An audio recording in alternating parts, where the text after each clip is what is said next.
नमस्कार मंडळी, श्री स्वामी समर्थ। बघा मंडळी, श्रावण महिना म्हणता म्हणता अगदी संपायला आला। आज श्रावणी शेवटचा शनिवार आहे।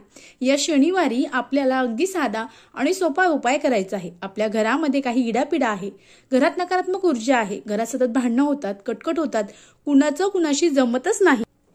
यासाठी आपल्याला आज न चुकता अगदी साधा आणि सोपा संध्याकाळी उपाय करायचा आहे। अगदी तुम्ही 6:30 पासून रात्री 12 पर्यंत हा उपाय केव्हाही करू शकतात।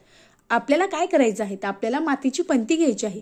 मातीच्या पंतीमध्ये 2 भीमसेनी कापराचे तुकडे टाकायचे आहे, त्यामध्ये 2 अख्ख्या लवंग टाकायचे आहे आणि 2 काळे मिरे टाकायचे आहे आणि हे आपल्या दरवाजा जो आहे मुख्य दरवाजा, त्या मुख्य दरवाजावर ह्या 2 गोष्टी जाळायच्या आहे। याने आपल्या घरातील सगळी नकारात्मक ऊर्जा संपणार आहे। आपल्या घरामध्ये सुख शांती समृद्धी येणार आहे। आपल्या घरातील इडापिडा टळणार आहे। आपल्यावर काही संकट येणार असेल ते संकट सुद्धा टळणार आहे। अगदी साधा पण सोपा उपाय आहे, पण आज श्रावणी शनिवार आहे, त्यामुळे तुम्हाला हा उपाय न चुकता करायचा आहे। श्री स्वामी समर्थ। धन्यवाद।